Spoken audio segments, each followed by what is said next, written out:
Today, we're diving into the mind of someone truly remarkable, a man who was born a slave, yet somehow discovered a secret to a freedom that most of us, even with all our liberties, can only dream of. So how did he do it? Well, it all boils down to one incredibly profound idea. And there it is, right there. That single sentence is the key that unlocks everything we're about to talk about. Think about it. It's not the traffic jam itself, right? Or the critical comment from your boss, or the bad news on your phone that causes you to suffer. It's the story you tell yourself about it. Now, this isn't just some nice, fluffy thought. For Epictetus, this was a fundamental law of how our minds work.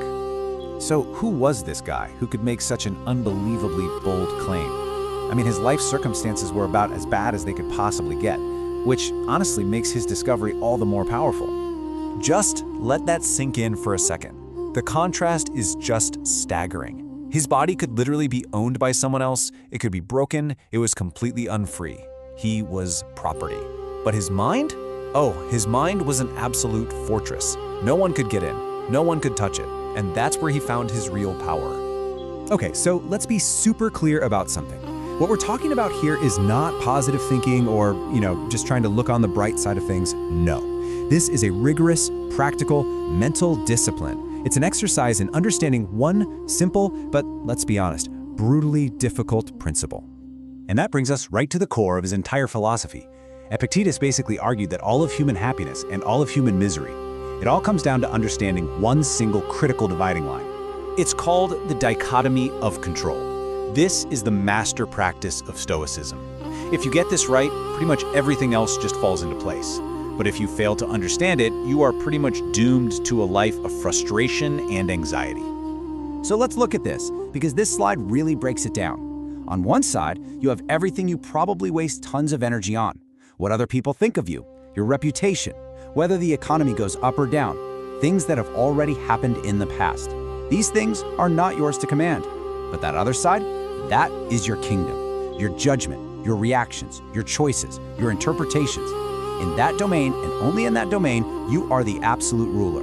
And here's the harsh truth of it all. If you stake your peace of mind on anything in that first column, on things you can't control, then you are, by definition, a slave to them. You've literally handed over the keys to your own happiness to the chaotic whims of the world. So, okay, how do we actually use this? Well, the first battlefield is almost always inside our own heads. The Stoics knew that most of what makes us miserable is a projection, a story that we create ourselves. This is the question you have to ask yourself constantly. Are you reacting to what is actually happening right here, right now? Or are you reacting to a future that hasn't happened yet? A fear, a worry, a what if? And these are the ghosts, right? That job interview you're totally sure you're gonna bomb, the presentation you just know everyone is going to laugh at, that rejection you're already feeling before you've even asked the question. See, reality hasn't even happened, but you are already suffering from your own imagination. So the crucial insight here is that events themselves are neutral. They're just things that happen. It's our interpretation that slaps a label on them, good or bad. If you can command that interpretation, you command your own peace. You become the thermostat that sets the temperature, not the thermometer that just reflects it. Now, this way of thinking leads us straight to the next practical step, because once you truly understand what you control, the entire game of blame just becomes, well, obsolete. This is the default setting for most people, isn't it? Something goes wrong, and our first instinct is to look outside ourselves. It was the traffic, it was my boss, it was the stupid algorithm. It's a way to offload that feeling of discomfort. So then there's the next level up, which is to blame ourselves. But, this is also a trap. It just leads to guilt and shame and that endless loop of replaying that one awkward thing you said in a meeting over and over. It's still focusing on the unproductive energy of blame. And this is the final stage. This is the big unlock. The wise person, the Stoic, understands that blame is a complete and utter waste of energy. It's a story about the past, and the past is firmly in the not in your control column. Blaming changes absolutely nothing. So instead of blame, the Stoic focuses on responsibility, not responsibility for the event, but for their response. The only productive question is, okay, what is in my control right now?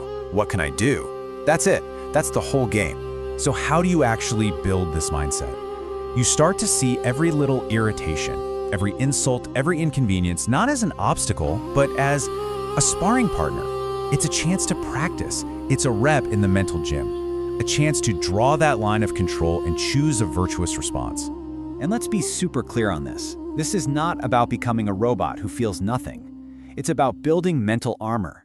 You still feel things, of course you do, but they don't shatter you. They don't break you. You're prepared for them, and so you can endure them. So let's bring this all together. What's the ultimate goal of all this training, of drawing this line so carefully?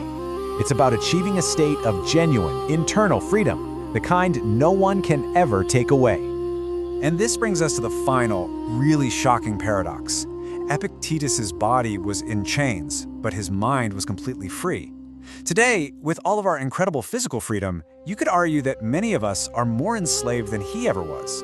We're shackled to the ping of a notification, to the approval of strangers online, to the endless scroll of bad news, and to our anxieties about a future that doesn't even exist yet.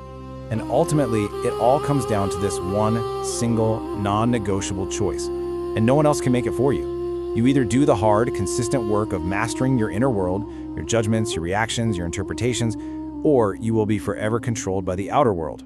The choice, as Epictetus proved from the very depths of slavery, has always been yours.